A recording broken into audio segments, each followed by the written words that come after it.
இன்னும் அவர் வந்து இந்த நாடு தம்முடைய கைக்கு வந்துச்சுன்னா இதெல்லாம் செய்யணும், இந்த மண் சிக்கனா அப்படின்னு ஒரு பழமொழி நம்ம தமிழ்நாட்டை ரொம்ப ஃபேமஸான மண். இந்த மண் சிக்கிச்சு அப்படின்னு அவருக்கு சிக்குதோ இல்லையோ, விஜய் அவர்களுக்கு சிக்கி அவர்கிட்ட வந்திருக்கு. அதனால் அவர் சரியாக அதை செய்வார்னு நான் நம்புகிறோம்.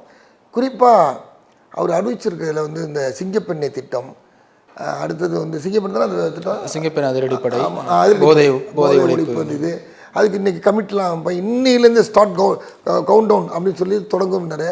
அதனால் வந்து இந்த போதை கலாச்சாரத்தை ஒழிச்சிட்டாலே, போதைன்றது வந்து வெறும் ஒயின் ஷாப் கடை மட்டும் இல்லை, வேறு வகையில் இன்றைக்கி இப்போ இந்த ஹெராயின், அந்த கஞ்சா, இந்த ப்ரௌன் சுகர், இந்த வேறு இதெல்லாம் ரொம்ப மோசமாக இருக்குது.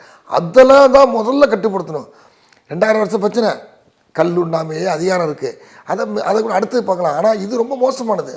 அப்படியே நின்றுக்கிட்டே இருக்கிறான், அதெல்லாம் பயங்கரமாக இருக்குது. சின்ன பிள்ளைங்க ரொம்ப கெட்டு போகுது. அதில் பாதுகாக்கணும்.